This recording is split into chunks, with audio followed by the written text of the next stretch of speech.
بسم الله الرحمن الرحيم إن الحمد لله نحمده ونستعينه ونستغفره ونعوذ بالله من شرور أنفسنا وسيئات أعمالنا من يهده الله فلا مضل له ومن يضلل فلا هادي له وأشهد أن لا إله إلا الله وحده لا شريك له وأشهد أن محمدا عبده ورسوله يا أيها الذين آمنوا اتقوا الله حق تقاته ولا تموتن إلا وأنتم مسلمون يا أيها الناس اتقوا ربكم الذي خلقكم من نفس واحدة وخلق منها زوجها وبث منهما رجالا كثيرا ونساء واتقوا الله الذي تساءلون به والأرحام إن الله كان عليكم رقيبا أما بعد فإن أصدق الحديث كتاب الله وخير الهدي هدي محمد صلى الله عليه وآله وسلم وشر الأمور محدثاتها وكل محدثة بدعة وكل بدعة ضلالة وكل ضلالة في النار أيها الإخوة والأخوات موضوع كلمة نعوة عنوان كمحاضرة وصيد ولالك الشيء أمراض القلوب وعلاجها cudurrada qalbiga gala iyo daaweyntooda maxaa lagu daaweeyaa see loo daaweeya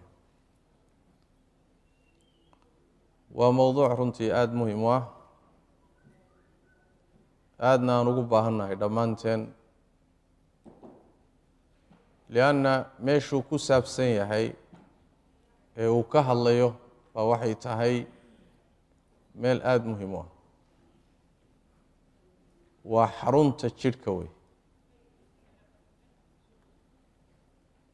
nabigeennaa tilmaamay salawaatu rabbi wasalaamu calayh xadiidka nucmaan ibni bashiir fi saxiix aakhirkiisa ayuu nabigu ku tilmaamay sal alla alay wasalam alaa waina fi ljasadi mudqa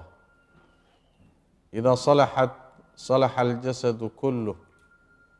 وإذا فسدت فسد الجسد كله ألا وهي القلب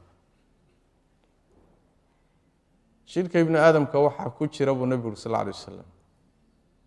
cad yar oo hilib ah waxaa laga cabiray mudqa mudqada waxaa la yidhaahdaa wixii hal mar inta afka la geliyo la calalin karo cad yar oo hiliba ayaa jidhka ku dhex jira cadkaa hilibkaa hadduu hagaago oo fiicnaado jidhku waa hagaagaya cadkaasi hadduu hallaabana jidhka intiisa kale waa hallaabaya waa qalbiga buu nebigu yihi salawaatu rabbi wasalaamu caleyh bimacnaa waa markaskii ama xaruntii jidhka aadamaha waa waa maxalu اliimaan wاlkufr mabaadi'da meesha ay gasho wey waa maxalu الruux asalka waa wey ibn اlqayim calayh raxmat ullah isagoo xadiidkaa ka qaadanaya markuu ahmiyadda tilmaamaya qalbiga wuxuu yihi qalbigu waa boqor xubnuhuna waa ciidankiisii wey boqorku hadduu hagaago amarka ka soo fulaya uu siinayo ciidankiisa iyo wasiirada iyo dowladda inteeda kale amarkuu siinayo amar fiican buu noqonaya hadduu madaxa sare iyo boqorku hallaabana amarka ka soo fulaya uu dowladda siinayo waa amar hallaysan wabitaali waa hallaabaysa xubnuhu marka way amar qaataan un amarkuu isagu siiyo unbay qaataan laakiin meesha wax dejisa wax taqdiidisa fikirta go-aanka gaadha waa qalbiga wey ahmiyadaasuu marka leeyahay sidaas daraaddeed ayaa waxaa la siiyey cinaayo khaasa si gooniya baa mudnaan loo siiyey mudnaan ka badan midda la siiyey jidhka mudnaan ka badan midda la siiyey jidhka aadamaha ayaa qalbiga la siiyey oo sidii looga shaqayn lahaa sidii loo hagaajin lahaa sidii axwaashiisa laysu bari lahaa sida amraadda gashay iyo loo cilaajin lahaa cinaayo khaas ah oo aad u xeel dheer baa shareecadu siisay laana ahmiyadda iyo mudnaanta uu leeyahay ayay markaasi ku salaysantoo ka duulaysa qulubta aadamaha qur-aanka kariimka markaad fiirisay axaadiista nabiga sal alay wasalam qaybay u qaybsantaa wanagii ka hadlaynay darsigeennii xalaya ku saabsanayd almakhraj min alfitan ku saabsanaa xadiidkii xudayfa waa kii aan ku tilmaannay qalbigu waa meesha fitanku marka hore loo bandhigo waa meesha weerarka ugu horeeya uu ku dhaco mid yeela iyo mid diidaba qalbigu waa maxalu nadari illaahi min cabdihi tabaaraka wa tacaala waa meesha ilaahay addoonkiisa uu ka fiirinayo ee uu kala mucaamaloonayo waa kii xadiidka nabigeennu aha sal alla alay wasalam ina allaha laa yanduru ilaa suwarikum walaa ilaa acmaalikum laa yanduru ilaa suwarikum walaa ilaa ajsaadikum walakin yanduru ilaa quluubikum wa acmaalikum ilaahay ma fiiriyo jidhkiinna iyo sawiradiinna toona laakiin allah wuxuu fiiriyaa qalbigiinna iyo acmaashiinuu fiiriyaa yacni qalbiga iyo waxa ka dhalanaya oo camalka ah taasaa ilaahay agtiisa miisaanka fuulaya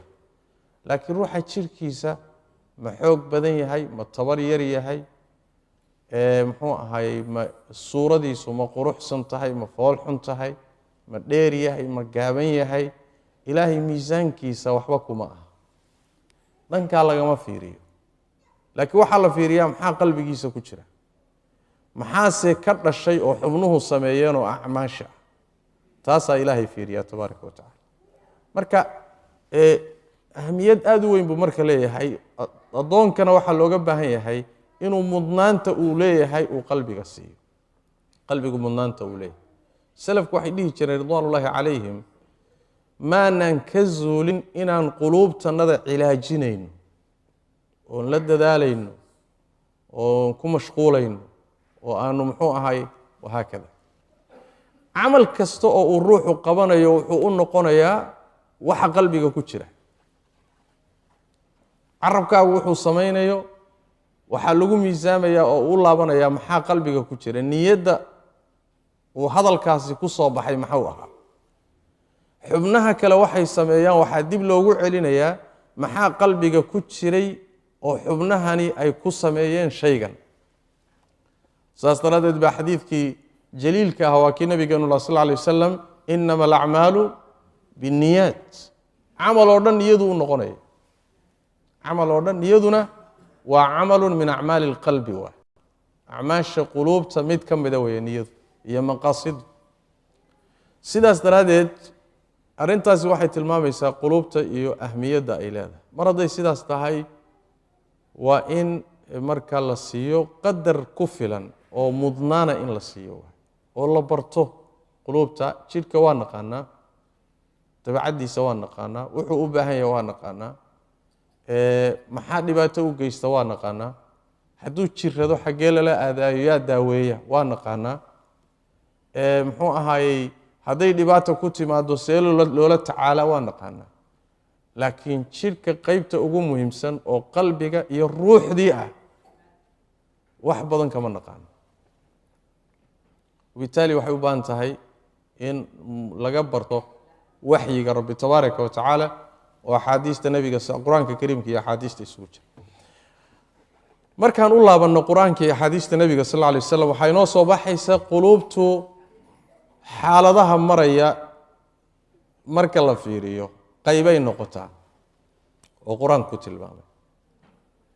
quluubta qaarkood waxaa lagu sifeeyey oo lagu tilmaamay inay tahay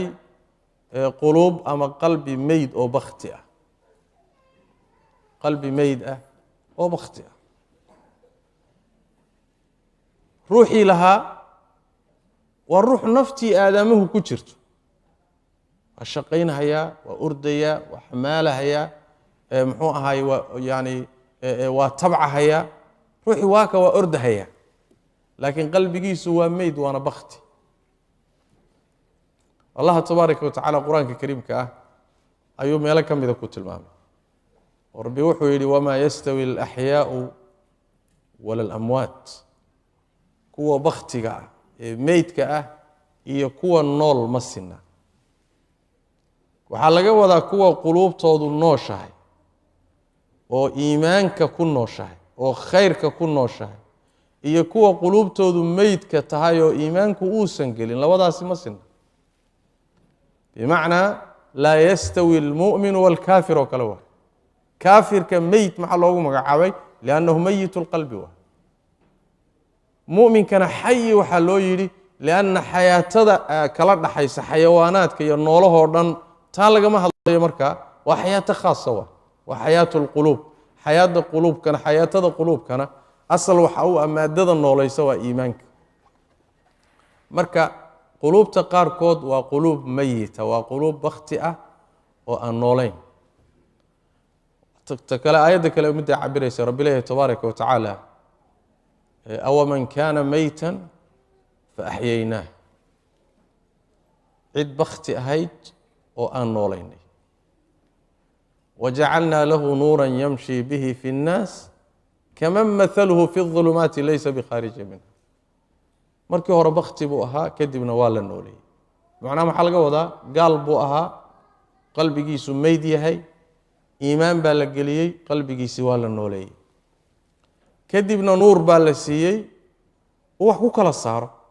wax ku kala sooco wax ku kala baxaan ka iyo ma isku midba mid qalbigiisuna bakhti yahay hadana mugdiyo ku dhex jira isku mid ma marka waxa la isgarab dhigayaa mu'minkii qalbigiisu noolaaday hadana iftiinka haystay cilmiga iyo iftiinka uu wax ku kala arkayo toosh mugdigaasi wax ku kala saarahayo meeshu lugta dhigaya iyo maxaa dhib ka iimaanaya iyo maxaa maslaxa iyo nolosha xagee ku haagsantahay jidku qaadaya iyo nolosha dhan waa u iftiinsantahay iyo mid qalbigiisuna meeydi hadana mugdiyo ku jira saan u tagi doon labadaasi ma siman yihiin ma sinna isla macnaha nabiga xadiiskiisa tilmaamay sallallahu alayhi wasallam mathalu alladhi yadhkuru allaha والذي لا يذكر الله كمثل الحي والميت ونبي صلى الله عليه وسلم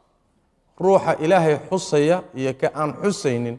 waxay ka dhigan yihiin mid meyd oo bakhtiya iyo mid nool bay ka dhigan yihiin waa sidii mid nool iyo mid bakhti oo kala waa qulubta qaarkood sifadaas ay leeyihiin waa qulub bakhti ah oo aan nooleyn ba nafba lama gelinin nooca labaad ee quraanku tilmaamay wax weeyaan waa qulub jiran alqalbu almarid waa qalbi jiran jirada qulubta ku dhacday culimadu waxay yiraahdeen waa laba mid imma maradu shahwa wa imma maradu shubha cudur shahwa ka yimid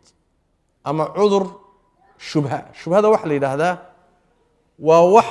aan diin ahayn oo diin ahaan isu ka tusawa waxaad ugu qanacsan tahay inuu diin waxaad ugu qanacsan tahay inuu ilaahay ku dhaweynayo waxaad ugu qanacsan tahay inaad ilaahay ridda kaga helayso hadana ma dalika diin ma ah wada ku khaldan wixii sidaas oo kala wax la yiraahdaa shubha la dhaha waa wax isuka ku khalday xujo isugu ka ekaysiiyay diin isaga ka dhigay ama lagugu ekaysiiyo lagaaga dhigay aad diin ahaan u qaadatay waxa meesha soo galaya marka bidacii khuraafaadkii waxyaalahaas oo dhan diinta u yara eegeen diinta ahayn ee diinta loo ekaysiinayo cudurkaasi waxa la yiraahdaa marad ashubha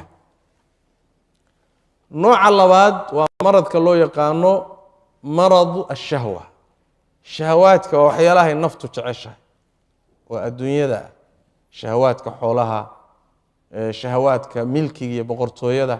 shahawaadka labada jinsi dhexdooda ah يعني waxyaalaha naftu jeceshay doonayso halkaasi cudur kaga yimaadana waxa la dhahaa maradu shahwa leeyahay quraanka kariimka labadaba waa tilmaamay Allah tabaaraka wa taala munaafiqiinta markuu ka hadlay fi qulubihim marad walay qalbiyadooda cudur baa ku jira طبعا waa cudurkaasi waa cudur nifaaq waa cudur cudurada kamida gaalnimadu waa cudur nifaaqu waa cudur muxuu ahay itibaacu lhawa waa cudur marka quluubtooda cudur baa ku jira nooca labaad ee cudurkana aayadda kale alla ku tilmaamay fi suurati alaxzaab ku jirta markuu la hadlayay rabbi tabaaraka wa tacaala dumarka falaa takhdacna bilqowl fayطmaca aladii fii qalbihi marad waqulna qowla macruufa alla wuxuu yidhi hadalka markaad ragga la hadlaysaan hadalka ha u jilcinina ha dabcinina oo haddaad hadalka dabcisaan oo jilcisaan waxaa damac galaya midkii qalbiga uu cudurku kaga jiray waa cudur noocee waa cudur shahwo ah ninkii markii horeba damaca dumar ku jiray oo qalbigiisuba arrintaasi ka buuxeen haweenay hadalka u jajabinaysa u jilcanaysa markuu arko waa waraabo uun aad hilib ku hor wado waay waraabo gaajaysan adiga hilib hor dhigtay soo ku daba ordi maayo marka falaa takhdacna bilqowli fayطmaca aladii fii qalbihi marad waa maradu shahwa wey markaas marka labadaa cudurba markay ku dhacaan qalbiga ama mid ka mida waxaa la yidhahdaa qalbi mariida la dhaha qalbigu waa jiranya ma fayooba markaas waa nooca labaad wey sifaadka qaarkood oo quluubta qur-aankuu siiye waxaa ka mid a alqalbu alqaasi waa qalbi ingegan qalbi dabacsan maaha qalbi jilicsan maaha khayrka uma jilicsana markii la wacdiyo ma ta'ahuro markii wax loo sheego ma qaato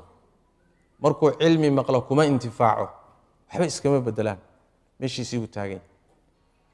wax kasta oo lagu waana qaato haddii la tuso isma bedelayo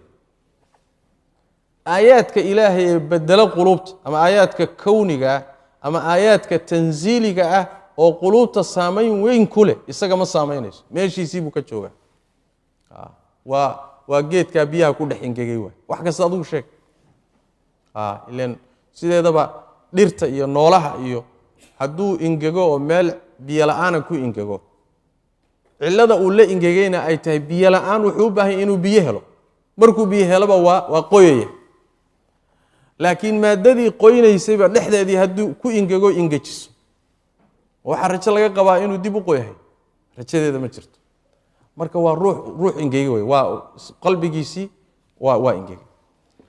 qur-aanka kariimku kuwuu tilmaamaya wey rabbi maruu leeyahay tabaaraka wa tacaala fawaylun lilqaasiyati quluubuhum min dikri illah yacni halaag iyo aafo iyo cadaab iyo waxaa iska leh dadka ay quluubtoodu ingegtay oy adkaatay oo ilaahay dikrigiisa ka ingegtay inta badanna waxay dhacdaa addoonka waxaa cudurka cuquubadaasi ku dhacdaa waa cuquubaad ilahay xaggiisa ka yimaado wey qalbigaaga in la ingejiyo cuquubadaasina inta badan waxay ku dhacdaa ruuxa laba mid aayaad ilaahay oo kowni ah baa si fiican loo tusay aayadihii waxba ku qaadan waayo aayaadka rabbi ee tanziiliga iyo qur'aanka baa ilaahay u furay waxba waa ku qaadan waayo natiijada ka dhalata waa inuu qalbigiisu ingego waayo fawaylun lilqaasiyati quluubuhum min dikri illahi meeshay ku imaanayso siyaaqay ku imaanayso waa siyaaq ka hadlaya qur'aanka kariimka ka hadlaya waa aayaadka kowniga ana fi suurati albaqara rabbi tabaaraka wa tacaala markuu ka hadlayay qisadii reer bani israa'iil intay ay ruux dileen oo ay ruuxii kuwii dilay inkireen oo isku riixriixeen idinkaa dilay iyo maanaan dilin iyo muran dhex maray alla tabaaraka wa tacaala uu amar la siiyey iyagii oo la yidhi neef loo ah gowraca kadibna neefka qaybihiisa qayb ka mid ah ee ku dhufta waa soo noolaanaya sidii bay akhiiran markii ugu dambeeyey adugu sameeyeen ilaahay tabaaraka wa tacaala ruuxii dhintay buu soo nooleeyey hortoodaa la keenay wixii la isku haystay waa la kala saaray naf dhimatay oo la soo nooleeyey oo hortooda la keenay waa aayad aada u cad waay aaya min aayaat illaahi aayaddii iyada ahayd markay waxba ku qaadan waayeen maxaa laga dambaysiiyey uma qasat quluubukum min bacdi dalika fahiya kalxijaarati aw ashaddu qaswa waina min alxijaarati lama yatafajaru minhu اlanhaar waina minha lama yashaqaqu fayakhruju minhu اlmaa وإن منها لما يهبط من خشية الله وما الله بغافل عما تعملون saas daraaddeed ruuxa haddii ay uusan waxba arkin oo uu jaahil yahay oo waxba loo sheegin oo sidaasay qalbigiisu u ingegan yahay wuu dhaamaa midka intuu diinta dhex galay oo wax ka arkay oo wax ka bartay haddana kitaab xoorka ka dhex siibtay ama dhexdeediiba ku ingegay wax kastoo la akhriyo waa adagta qalbigiisu ma saamoobahay waa dad fara badan oo saxwada soo maray oo cilmiga soo maray oo laga yaabo ducaadnimo inay soo mareen oo laga yaabo inay culimanimo soo mareen oo muxuu ahaayey wixii haddana ka dhex siibtay oo adiga aayaddii aad ku jilcin lahayd markaad soo wadaba wuuba fahmayaaba maxaad akhrinba adiga midkan caamayga waxaa laga yaabaa 2 aayadood iyo quraan xadiisuusan maqlin haddaad waxoogaa ku yara garaacdo waa iska jilcaya laakiin kan xadiiskaa soo wadana wuu garan aayaddana wuu garan horuuba u marayba maxaad ku bedeli marka waa masale adag marka quluubtaas ingegtay waa arrin aad iyo aad halis u ah khatarteedana leh keliyana kuma dhacda gaalo iyo munaafiqiin kuma dhacdee dad ahlul iimaan ay ku dhacdaa bal culimay ku dhacdaa oo ducaad bay ku dhacdaa oo dalabatul cilmi bay ku dhacdaa waxaa ka mid a quluubta sifaadka ay leeyihiin iyo qaybahooda cudurrada gala cudur la yidhaahdo indho la'aan quluubta qaar baa indho beela ilaan sida jidhku indho u leeyahay oo labada indhood ee madaxa ku yaalla siduu u leeyahay baa qalbiguna indho u leeyahay labada indho beel waxaa daran inuu qalbigu indho beelo waata quraanka rabbi ku sheegay tabaaraka wa tacaala uu yidhi fainaha laa tacma alabsaar walaakin tacma alquluubu allatii fi suduur indhahan madaxa ku yaalla indho beelidoodu iyo inaad weydaayey wax weyn ma ah hadda ogow aadamaha jidhkiisa wax uu waayo waxa ugu qaalisan indhaha ugu qaalisan haddana iyagii waxaa laga dhigay wax weynba ma aha markii la garab dhigo maxay indho beelidda qalbiga labadan midla oo waxaa jira qalbiga indhahoodii ay u furan yihiin ood yaabayso ilaahay tabaaraka wa tacaala mawhibada uu siiyey iyo sida qalbigiisu u iftiimaya u nuuray marka indhabeelka rasmiga waa indhabeelka qalbiga ku dhaco qalbigu markuu indhabeelo maxaa dhacaya xaq iyo baadil ma kala garanayo shirkigii tawxiidkii baa isaga qasmay bidcadii iyo sunnadii baa isaga qasmaysa taacadii iyo macsiyadii baa isaga qasmaysa xaqii iyo baatilkii baa isaga qasmaya waxa ma kala saari karo yani adiga waxa weeyaan waa ruux indhala oo mugdi hagabsanayo kale ruux markuu indhala yahay gacantana aan la haynin mugdina uu iska hagabsanayo isagu iska socdo miyuu kala arkaya wuxuu ku istaagi ma bohol buu ku dhici ma abeesuu ku istaagi ma balaaya qaniin waxba lama socdo saasoo kale way qalbigu markuu indhabeelo waxa ma kala saari karo marka quluubtu qaar baa indhala-aantaasi ku dhacda waxaa ka mid a quluubta qaar qur-aanka kariimka uu ku tilmaamay inay tahay quluub mugdiyo ku jirta qalbi madoobaaday oo isaga dhanba mugdi noqday dabcan iftiinkii waay cagsigeeda waxaa ah quluub iftiimaysa oo nuurku ka baxayo ilaahay tabaaraka wa tacaala miaal cajo badan uu ka bixiyey iftiinkii nuur ka baxay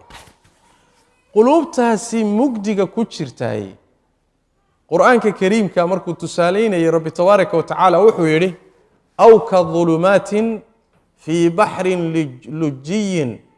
yaghshaahu mawjun min fawqihi saxaabun dulumaatun bacduha fawqa bacdin ida akhraja yadahu lam yakad yaraaha waman lam yajcal illaahu lahu nuuran fama lahu min nuur allah tabaaraka wa tacaala wuxuu yidhi aw ka dulumaat xaalkii gaaladaa laga hadlay mugdiyo oo kale fii baxrin lujiyin bad mool ah dhexdeeda ku jira yacni bad aada salkeedu u fog yahay ayuu gudaheeda salkeeda yaalla korkiisa waxaa daboolaya hir biyihii baa ka koreeya biyaha korkooda hir baa yaalla hirkaasi mid kalaa ka sii koreeya hirkaa labaadna waxaa ka sii koreeya daruurtii baa ka sii koreysa waa imise mugdi waa cirka daruul baa saaran mugdi bay keenaysa hir mugdi buu keenaya hir labaad mugdi buu keenaya intaasuu ka sii hooseeya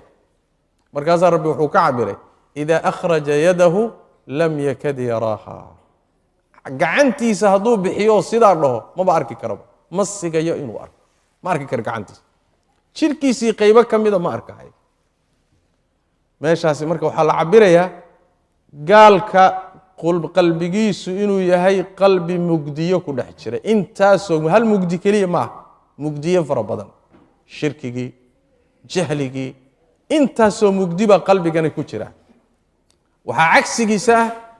qalbiga ka horeeye la soo warramay ee Allah tabaaraka wa tacaala ka soo warramay qalbiga ruuxa mu'minka iyo sidoo uu iftiimay Allahu nuuru samaawaati wal ard mathalu nuurihi kamishkaatin fi misbah wuxuu leeyahay Ubay ibn Ka'b markuu fasirayo mathalu nuurihi fi qalbi almu'min bule ilaahay nuurkiisa mu'minka qalbigiisa ka baxaya ee ka iftiimayay wuxuu waxa lagu mithaaliyay waa ka tusaalaha laga bixiyay kamishkaatin fiha misbah المصباح في زجاجة وهكذا إلى آخر الآية marka qalbiga mu'minkuna waa iftiimaya qalbiga gaalkuna mugdiyo ku jira qulubta qaarkood waxa laga cabiray alqalbu almuqaffal qalbi isaga dhanba la qufulay oo xiran shar baa ku sii jiray sharkii ku jiray baa lagu qufulay meelii wax ka soo gali lahayo dhan baa laga xiray saas daraadeed shar ku jirayna ka bixi maayo khayr korka yimidna soo gali maayo meelo badan baa quraanku arinta iyada ku sheegay oo waxa kamid ah qowlullaahi tabaaraka wa tacaala afala yatadabbaruuna alqur'aana am ala qulubin aqfaluha war qur'aanka miyaynan tadabburaynin oo macnihiisa dhuuxaynin oo ina u fiirsanaynin mise qulubtooda qufullaa saaran mise qulubtii waa xidhanta marka qulub xidhan baa jirta qalbigu markuu khayrka u furay markaas wax qaadanaya إن في ذلك لذكرى لمن كان له قلب أو ألقى السمع وهو شهيد ومركي لغا سو ورمي مشهد كميدا مشاهدتي قيامه يسدا يعني هوشو u adag tahay oo laga soo bilaabay geeridii iyo xaaladda markii Ilaahay loo hortagay iyo sida loo qaybsami doono iyo xaaladda markii laga soo warramay waxa la yiri إن في ذلك لذكرى لمن كان له قلب أو ألقى السمع وهو شهيد marka qalbi wixii qaadan karo oo weelayn karo oo furan oo u diyaarsan markaas ruuxu intifaacsan kara laakiin qalbi aan u diyaarsanayn oo wasakhaysan ama qufulano wixii ba uu san gali kareenin maanta dhan hadaad garaacdo wax badan ka iimaan maayo arimahaasi marka wax weeyaan waxay qayb ka tahay inaan bal sawir ka bixino qulubta aadamuhu iyo say u kala duwan tahay quraanka kariimka iyo sunnada nabiga sallallahu alayhi wasallam siyaabaha ay wax uga sheegtay waxa kamida qalbi waxa soo dhan ka fayow qulubta waxa kamida qalbi waxa soo dhan ka fayow cudurradaas soo dhan ka fayow aan jiranayn fayow waana midka ilaahay tabaaraka wa tacaala jannadiisa gali doona bila cadaabin wala hisaab wa fayow yahay wuxuu ka fayow yahay shirkigi wuxuu ka fayow yahay bidci wuxuu ka fayow yahay ghilligi iyo xiqdigi wuxuu ka fayowdahay xumaantii waa qalbi fayowa waka ku yimid nabi ilaahi ibraahim alayhi wa ala nabiyina salatu wassalam hadalkiisi markuu lahaa wala tukhzini yawma yub'athun yawma la yanfa'u malun wala banuna illa man ata Allah biqalbin salim maalinayna xoolo iyo caruur waxba anfacayn illa cidi ilaahay ula timaada qalbi fayow mooyee fayoobidiisa waxa kamida inuu qalbigu u fayow yahay dadka ahlul iimaanka muuminiinta inuu fayow yahay oo qilli iyo xiqdi iyo nacayb iyo cadaawad adan muslimiinta u qabin yani salaamatu sadr waa waxaan la iska heli karin laakiin ruuxi ilaahay siiyo tabaaraka wa tacaala waa waxyaalaha darajaadka u sareeya jannada lagu helay kamid xadiiskii saxiixa ah ama xasanka ah وكي تلمامي النبي صلوات ربي وسلامه عليه وسلم صحابتي سلا فديا ان رسولك صحابته كو يري نينبا idin soo gali doona ahlu janna waxyar haddii la sugayba nin waxaa soo galay soo weyse qaatay oo weysadii ka dhibcayso oo kabaha gacanta ku wata maalintii labaad baa haddana nebigu wuxuu ku yidhi waxaa idiin soo geli doona nin ahlu jannaa waa la sugay mise ninkii oo sidiisii ah waa isla ninkii shalay baa haddana soo galay maalinkii saddexaad buu sidoo kale nebigu wuxuu yidhi waxaa idiin soo geli doona nin ahlu jannaa waa la sugay haddii la fiiriyey waaba isla isagiiba waa haddana sidii ah saxaabadu ridwaanullaahi calayhim waxay ahaan jireen markii janno iyo naar iyo la sheego qadiyadoodu xasaas bay ahaan jirtay waxa naar ka fogeynayana aad bay u raadin jireen waxa janno keenahayana aad bay u raadin jireen meeshaasaa marka nin raggii ka mid ah wuxuu yidhi bal ninkan waxa janno loogu markhaati kacay 3 goor janno loogu qiray baan ka wardoonahaya ninkii uu tagay wuxuu ku yidhi warniyo odaygii aabahayaan isku yara dhacnay marka bal odaygu intuu yara cadho baaba ahay muxuu ahay cadho waxay dhahaan yani waayeel waa la bariisiya bal xogaa odaygu intuu soo cadhadiisu baaba aysan rabaa inaan bal dhowr habeen kula yara seexay xaafadda kula joogo soo dhow buu ku yidhi waa la joogay ninkan wuxuu filayaa marka habeenkii markuu guriga la seexday habeen barkii inuu salaad badan u kaco oo maalintii inuu sooman yahay oo sadaqaad iyo khayraad fara badan wax badan buu ka filahaya hadduu la seexday oo gurigii la joogay ninkii habeenkii salaad badanba kuma arkin maalintiibu haddana la joogay maba soomanaba wuxuu is yidhi war xalay malaa hurda la tagtay wuu caajisay baa laga yaaba bal caawana fiiri habeenkii labaad hadduu fiiri waaba sidiiba ninkii maalintii labaad maba sooman waa iska caadi maalinkii saddexaad waa sidoo kale ninkii wax isbedela ma leh waa yaabay marka waa isxayn waay wuxuu yidhi warniyo wax dhiba ma jirine nebigaan maqlay sal alla alay wasalam oo 3 goor bishaaradaa bixinahay inaan arrintaada ogaadaanaan rabay wax weynna hadda kuguma arkin maxaa intan kuu dheer buu ku yidhi kulli waaba ku arkaayo muxuu ahaayey wax weynoo hadda ragga aad la dheer tahayoo janno lagugu sheegay iima muuqatee laakiin maxaa iga qarsoon markaasuu wuxuu ku yidhi intaa waxaan ahayn ma hayo buu yidhi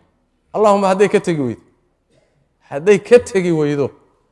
wuxuu yidhi weligay ma seexanin anigoo qalbiga ruux mu'mina wax ugu haya markaasuu wuxuu yidhi sirtu waa taas buu yidhi waana midda aan la heli karin buu bimacnaa salaad badan iyo soom badan iyo cibaadaad fara badan iyo meeshooda ha ahaadeen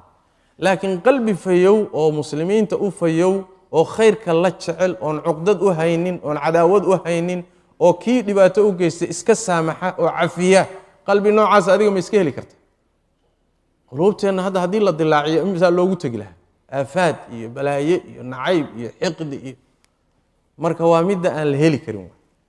saas daraaddeed yowma laa yanfacu maalun walaa banuuna ilaa man ata allaha biqalbin saliim fayow oo caafimaad qaba inta haddaan kaga gudbo waxaan wax yar tilmaamayaa maxaa lagu daaweeyaa quluubta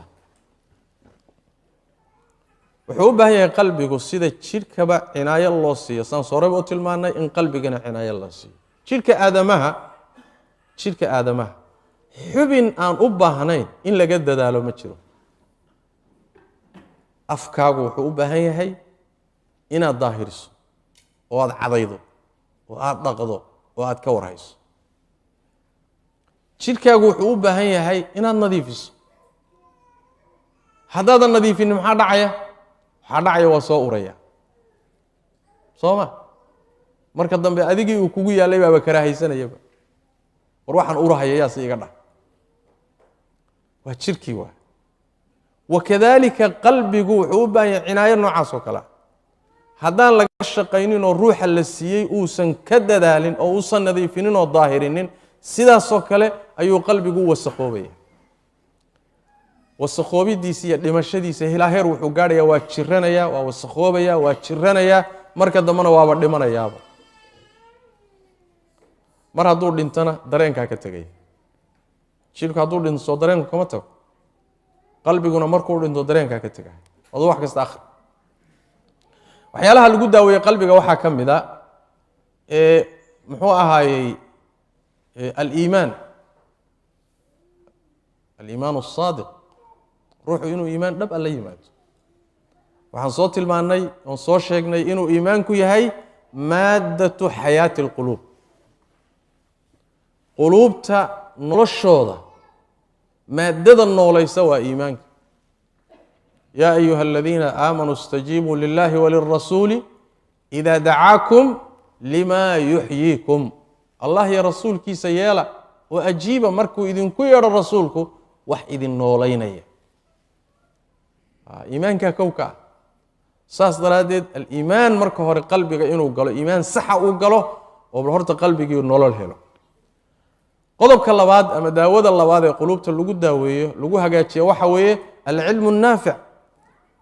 cilmu اlkitaab waالsunna kitaabka alle iyo sunnadii nebiga sal lla alay wasalam inuu ruuxu barto cilmigaasi qalbiga wuxuu ka saarayaa mugdigii iftiin buu siinaya lanna iftiinka ugu horeeya bacda aliimaan ee qalbigu helo waa cilmiga sidaas daraaddeed baa cilmiga waxaa laga hormariyey wax kastaa laga hormariyey waa ka imaamu albukhaari caleyh raxmat ullah fi saxiixii ku baabayey baabun alcilmu qabla alqowli waalcamal cilmiga wuxuu ka horeeyaa hadalka iyo samaynta labadaba intaadan xubnahaa ku samaynin baro oo intaan carabkaagu ku dhawaaqin baro xataa ilaahay tawxiidkiibuu ka hormariyey markaasuu keenay aayaddii fii suurati moxamed ku jirtay faclam annahu laa ilaaha ila allah alimaam ibnu munayir calayhi raxmat ullah markuu tarjamadaasi bukhaari furfurahayey ama uu sharxayey baa wuxuu yidhi waxa cilmiga looga hormariyey camalka iyo qowlka labadaba lianna cilmiga niyaduu saxayaa buu yidhi niyaduna waxay saxaysaa buu yidhi qowlkii iyo ficilkii bay saxaysaa buu yacni qasadku qalbiga qasadkiisu waa inuu cilmi ka horeeyo wailaa wuxuu u qastayo maba garanaya soo ma sax baa mise waa khata saas daraaddeed awalan cilmiga kadibna calaa asaasi alcilmi bay niyada saxdii iyo qasadka saxdii ku imaan wa bacda alqasdi saxiix baa waxaa imaanaya qowlkii iyo ficilkii iyagu ku dhismaya halkaasaad ka garan kartaan marka muhimadda iyo meesha ay shareecadu dhigtay aqoonta culuumta diiniga ilaa lagu waajibiyey ruux kastoo muslima rag ha noqdo dumar ha noqdo dalabu lcilmi fariidatun cala kulli muslim fariida laga cabira xataa waajib lagama cabirin waa lafdi uusan khilaaf iyo shaki geli karin dalabka cilmiga shareecadu ruux kasta oo muslimay waajib ku tahay marka waxyaalaha quluubta iftiimiya oo muxuu ahay daaweeya yuu asaas ka yahay cilmiga shareecadu waxaa ka mid ah alcamal الصaalix daacada alle iyo camalka wanaagsan ee alle jecel yahay salaadii soonkii xajkii sakadii sadaqadii dacwadii iyo diinta faafinteeda khayraadka wanaagga iyaga oo ruuxu samaynayo waxay saamayn weyn ku yeelanaysaa qalbigiisa in ay daaweeyaan cudurro badan bay qalbiga ka saaraysaa saas way macnaha salaadda cudurray ka saaraysa waa cudurro wax saari kara uusan jirin salaadda aynan ahayn soonkaad arkaysaan qalbiga wuxuu ka saarayaa cudurro khaas ah sadaqadu waxay ka saaraysaa cudurro khaas bukhliga iyo fara adayga iyo gacan adayga iyo lexjeclada faraha badan waa cudurro sadaqadii baa saaraysa xajkii intaba waa iska saaran yahay oo cudurruu saaraya acmaashan saalixa marka cudur waxay daaweynaysaa quluubtii bay daaweynaysaa qalbigii waa degayaa marka waa xidhiir rabbiga tabaaraka wa tacala saas daraaddeed baa rabbigeen tabaaraka wa tacala wuxuu yidhi man camila saalixan min dakarin aw untha wahuwa mu'min falanuxyiyannahu xayaatan طayiba ruuxii iimaan iyo camal saalixa laga helo nolol wanaagsan baan noolaynaynaa waxay yidhahdaan culimmadu nolosha wanaagsan qaybtaa hore waxaa laga hadlayaa adduunka maxaa yeelay aakharo waxa dib baa laga sheegayo walanajziyannahum ajrahum biaxsani maa kaanuu yacmaluun saas daraaddeed xayaatan tayiba shaki male inay soo gelayso adduunka waxaa la siinayaa deganaansho nolol degan raaxo qalbi xasiloon muxuu ku imaanayaa iimaanka iyo camalka saalixa qalbigii marka waa degaya marka camalka saalixa iyo taacada rabbi tabaaraka wa tacaala laanna waa xidhiir rabbiga qalbigaad arkaysaan iyo xubinkaa isaga ah waxa uu quuto ee quudka u ah waa xidhiirka rabbigii waa taacada rabbi tabaaraka wa tacaala taacada rabbigii saas daraaddeed addoonba addoonkuu ka taaca badan yahay qalbigiisu waa ka degan yahay quut lquluub baa ku yidhahdaa waa quut lquluub waa quudkii qalbiyada waa xooggii ruuxa mu'minka ah sheikhulislaam ibnu taymiya caleyh raxmat ullah waa kii lahaa dikrigayga iyo wirdigayga haddaan ka tago awooddaydaa dhacaysa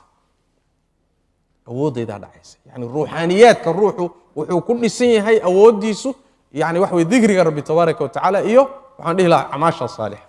waxaa ka mid a daawada ama daawooyinka quluubta islaaxiya waxaa ka mid a alqur'aan alkariim waana maadada ugu muhiimsan buu ka mid yahay waa kaan xalay soo sheegnay aayaddii qur-aanka rabbi yihi tabaaraka wa tacaala yaa ayuha annaasu qad jaa'atkum mawcidatu min rabbikum wa shifaaءun lima fi suduur wardadow waxaa idiin timid waano xagga rabbi ka timid iyo daawadii caafimaadkii laabaha waxa laabaha ku jira wixii daaweyn lahaa xagga rabbi buu idinka yimi oo muxuu yahay waa qur-aanka kariimka qul bifadli illaahi wabiraxmatihi fabidalika falyafraxuu huwa khayru mima yajmacuun qur-aankaa laga hadlaya marka qur-aanku waa daawada ugu muhiimsan waay oo waa kaan soo tilmaanay darsigeennii horo aan kaga hadalnay waa goorma waa markuu ruuxu qur-aanka macnihiisana garanayo macnuhuna qalbiga galo oo ruuxu dhuuxo oo uu u dego markaasi waxa weeye cudurrada qalbiga ku jira waa saaraya wuxuu saarayaa gaalnimadii wuxuu saarayaa nifaaqii noocyadiisii kii ictiqaadiga kii camaligaha wuxuu saarayaa shakigii wuxuu saarayaa yani waxa weeye itibaacu lhawa iyo bidacii wuxuu saarayaa cudurradii kaleetee quluubta gelahayay xiqdigii iyo baqdaagii iyo xasadkii wuxuu dhan buu ka daaweynaya oo uu ka saaraya waa daawooyinka ugu muhiimsan bay ka mid waxaa ka mid ah dikrullahi tabaaraka wa tacaala cumuuman ilahay dikrigiisa qur-aanku marka dikri la yidhaahdo qur-aanka ugu horeeya oo gala adkaarta kale iyo xuska ilahina waa soo gala tahliishii tasbiixdii muxuu ahaayey xamdigii takbiirtii xawqaladii waxaasoo dhan dikriyahay bay geli wax kastoo ilaahay jecel yahay oo carabka laga sheego marka qaarkood xubnuhu xataa ay qabtaan dikri bay geli marka ilaahay tabaaraka wa tacaala dikrigiisa oo uu ruuxu badiyo waxyaalaha qalbiga daawaye ka mid tahay oo nooleeya waa ka rabbi tabaaraka wa tacaala qur-aanka kariimka inoogu sheegay aladiina aamanuu watatma'inu quluubuhum bidikri illaah alaa bidikri illaahi tatma'inu lquluub quluubtu keliya waxay ku xasishaa ilaahay dikrigiisa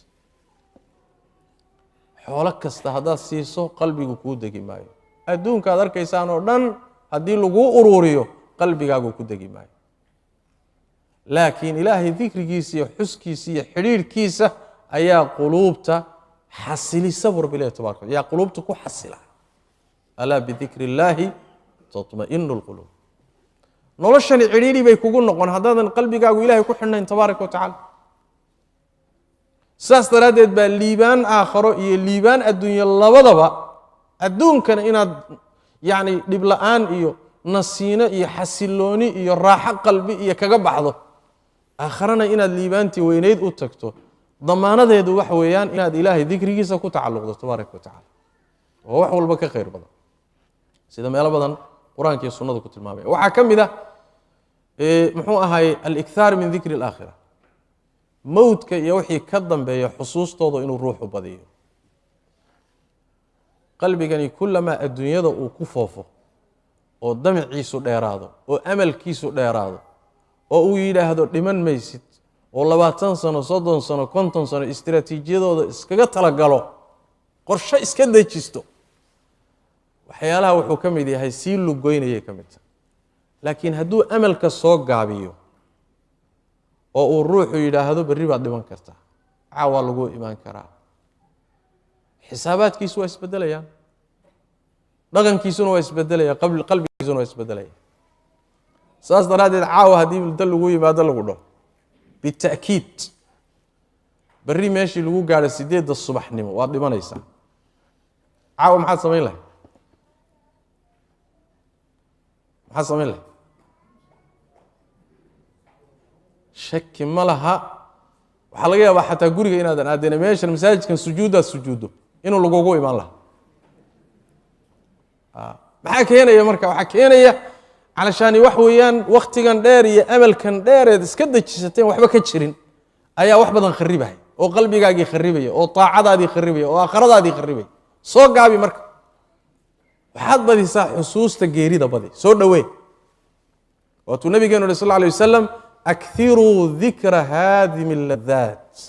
وحد بدي سان ميت مع عيال كجوية وجيري ده حسوستي سبدية هذا حسوستي وميد النبي صلى الله عليه وسلم قبورة زيارته maxaa qubuurta loo siyaaranaya maaha meydka meesha ku jira wax laga raadsado bal al aks inaad adiga meydkana u soo ducayso qalbigana waa jilcisaa ishana waa ka ilmeysiisaa buu nabigu sallallahu alayhi wasallam markaad intaad xabaalaha tagto qubuurta tagto oo aad u tagto magaalo dhan oo ehel aakhira shalayna sida daaraha u dhisaysa u dhisahay oo damaca kugu jira ku jiray oo istiraatiijiyad iyo qorshayaal buu dejinahay oo wax uu tabcahay caadi aan ahayn maantana waa magaalo dhan oo dad istiraahdo warniyo adigana waxana tabcays iyo waxana daba ordiso halkan uu ku dambayn mayso shaki ma laha waxaad la soo noqonaysaa qalbigaad la tagtay mid aan ahayn baad la soo noqonay fikirkaad la tagtay mid aan ahayn baad la soo noqonay markaad ka sii gudubtood qabriga iyo hawlaha yaala aad u xusuusato oo kula seexato oo la soo toosto oo la socoto oo xaaladahaaga aad fikirkaaga ay ku badato sidoo kale waa lagu soo saari rabbiga baad la kulmaysaa hor istaagaysaa adoo kaliga oo wax ku heliye jirin talo maxaa jawaabtaadu noqon doonto warnaarti iyo jahannamo korkeedaad mari doontaa wa in minkum illa wariduha kana ala rabbika hatman maqdiya mid idin kamida ma jiro illa waa mari doona wartalo ma dadka ku daadan doono oo dhici doono oo la reebi doonaata mise nabad baad ku gudbi doontaa waarin culus waa xaalado culus wartalo ma naar baad ku dambayn doontaa mise jannaad ku dambayn doontaa waxaasi markuu qalbigaaga aad ugu soo noqnoqdo qalbigaagu shaki male wax badan baa iska bedelay waana min afdal al-adwiya wal-ilaaj haddaad rabto qalbigaaga inaad daawayso waxyaalo badan ka saarto waxyaalaha ugu muhiimsan waxaa ka mid ah xusuusta aakhirabadi xusuusta aakhiro qalbigaaga ha ku badato waxaa ka mid ah daawooyinka muhiimka ah in aad dunuubta ka fogaato laana quluubtan cudurkooduba dambi buu ka yimaadaa xadiidkii nabiga sallallahu alayhi wasallam ahad ay soo saareen nasaa'i geyrkii soo saareen nabigu wuxuu yiri sallallahu alayhi wasallam ida adnaba al-abdu dhanban adoonku markuu dambi galo akhta khati'a dambi buu galay nukita fi qalbi nuktatun sawda dhibic madow baa qalbiga lagu dhufanaya hadduu dambigii ka soo noqdo dhibicdii waa laga daahirinaya waa laga sifaynaya waa laga hagaajinaya markaas qalbigu iftiinkiisii soo xishanaya hadduu ku laabto isagoon ka soo noqonin dhibic labaad ilaa qalbigiisa ay daxasha iyo dhibcuhu madow wada qabsadaan waana miduu rabbi tilmaamay buu nabigu sallallahu alayhi wasallam kalla bal raana ala qulubihim ma kanu yaksibun qulubtooda waxa dabooshay wixii ay kasbanayeen dunuubtay galayeen baa qalbigii daxaleeyay oo qalbigii wada daboolay qalbigaasi marka qulubta waxa qaribay waa dunuubta dambiga iska jir ha ku dhicin bini aadam baa tahay oo waad ku dhiciye laakiin hay halmaanina ka soo noqo waxa lagu kala fiican yahay waa la wada dambaaba laakiin waxa lagu kala fiican yahay soo noqoshada way kullu bani aadam khata wa khayrul khata'ina at-tawwabun isdaba qabo durba soo noqo ساسا إله المؤمنين تكتل معهم والذين إذا فعلوا فاحشة أو ظلموا أنفسهم ذكروا الله فاستغفروا لذنوبهم ذنبي ويقلان laakiin markay galaan oo khalad ka galaan bay isxusuustaan markaas ilaahay dambi dhaaf weydiistaan wala tiri waliba xadiid xasan waxa ku soo arooray markaad dambiga gasho 6 saac baad jaanis haysataa oon la qoraynin oo malagii wax qori lahaa qalinka kor u haynaya waa lagu sugaya wal inaad soo noqoto 6 saacadaad gudahooda ku soo noqoto khalaas waaba la tuur hayaaba dambigiiba haddaad ku soo noqon weydo markaa waa la xariiqaya haddii la xariiqo xataa jaaniskii waa haysataa weli inta aan lagu qabanin oo qarqarisada aadan gaadhin jaaniskii waa haysataa ama adduunka baan la gabagabaynin sidaas daraaddeed dembiga iska ilaali haddaad gashana ha isku halmaamine towbadkeen qalbigaaga saamaynta ugu weyn iyo cudurrada ugu fara badan waxaa keenaya dunuubtaa keenaya saas daraaddeed waxay kuu jiidi midba midka ka daran buu kuu sii jiidaya waxaan kaga baxayaa ugu dambeeya qodobadaasi quluubta lagu cilaajiyo lagu daaweeyo ducada inaad ilaahay barido tabaaraka wa tacaala inuu qalbigaaga daahiriyo ood rabbigaa weydiisay inuu qalbigaaga sugo ood allah weydiisato inuu qalbigaaga hanuuniyo nabigeenna sal alla alay wasalam sida xadiidka ay caaisha warinayso uu tilmaamayo waxay leedahay caaisha radi allahu tacaala canhumaa waxay leedahay nebiga ducadiisa waxaa ugu badnayd uu ku ducaysto allahuma yaa muqaliba alquluubi habbit qalbii calaa diinik allaha quluubta rogrogow qalbigayga diinta korkeeda ku sug markaasaa waxaan idhi bay tihi yaa rasuul allah maa akara maa tadcuu bihada ducaa badanaa inta aad ducadan uun ku ducaysanayso maxaad ducadan kaga maagtay ducooyinka kale markaasaa nebigu wuxuu yihi sal alla alay wasalam yaa caaisha ina quluuba alcibaadi bayna asbicayni min asaabici araxmaani yuqalibuhaa kayfa yasha addoommada quluubtoodu laba farood oo ilaahay farihiisa ka miday u dhaxeeyaan siduu doonuuna u rogrogaa marka waxaan ka baqayaa qalbigayga in la rogo ilaahay baan leeyahay qalbiga ii sug saasaan ilaahay u badinaya yaa waay ruuxaas waa nebi maxamed salawaatu rabbi wasalaamu caleyh waa khayru khalqi illaah waa sayidu waladi bashar waladi aadam waa baqaya sidaas daraaddeed cid walbaa kaga habboon inay baqdo marka inaad marka ilaahay weydiisato inuu ku sugo oo qalbigaaga sugo khayrka jeclaysiiyo qalbigaaga hanuuniyo yaa musarif alquluubi sarif qalbii calaa taacatik ilaahu taacadaada iyo khayrka qalbigayga u leex xagiisa ilaahu u dub u dhihi jira salawaatu rabbi wasalaamu caleyh marka ducadu waa waxyaalaha ugu muhiimsan khaasatan ina allaha yaxuulu bayna almar'i wa qalbihi addoonka iyo qalbigiisa ilaahay baa kala teeda qalbiga ilaahay baa maamula saas daraaddeed rabbi baa gacanta ku haya ilaahu ii hagaaji haddaad tidhaahdo baahidaada muujiso ilaahay tabaaraka wa tacaala waa kuu hagaajinaya waxyaalaha ugu muhiimsane marka quluubta lagu hagaajiyo bay ka mid tahay ducada iyo baryada isbihinbihinta tadaruca ilahay inaad isu oohayso tabaaraka wa tacaala ayadana waa sabab ka mid a asbaabta quluubta lagu cilaajiyo wakhtiga ayaanan ka gaadhay inaan saamaxaynin inaan intaa ka badan aan mowduuca sii wadno laakiin muhimaddu waxa weeyaan meesha laynaga gaadhay waa qalbiguna daawuu leeyahy waxaa aafo dhacaysoo dhanna fasaadka qalbigaa sabab u ah soo hadda ma lihin oo kama hadlayno dhibka adduunka inugu haysta iyo burburka iyo muxuu ahay khasaaraha iyo dhibaatooyinkan ina haysta kulli waxay ka yimaadeenoo asal u ah quluubtaa fasaaday markay quluubtu fasaadana xubnihii baa fasaaday markay fasaadeenna noloshii baa fasaaday halka wax laga bilaabi marka waxa weye in quluubta la islaaxiyo waa darsigii aan horey uga hadalnay quluubta in la islaaxiyo oo maadadii iyo daawadii lagu islaaxin lahaa la qaato yacni waxa weeyaan afraadan wa usaran wa majmuucaat wa mujtamacan inaan qaadano daawada iyada ruux walba uu qaato waxaa ku jira danteenna aakharo iyo danteenna adduunya labadaba as'al allaha tabaaraka wa tacala an yulhimana rushdana وأن يجعلنا ممن يستمعون القول فيتبعون أحسنه إنه ولي ذلك والقادر عليه وصلى اللهم وسلم وبارك على نبينا محمد وعلى آله وصحبه وسلم وجزاكم الله خيرا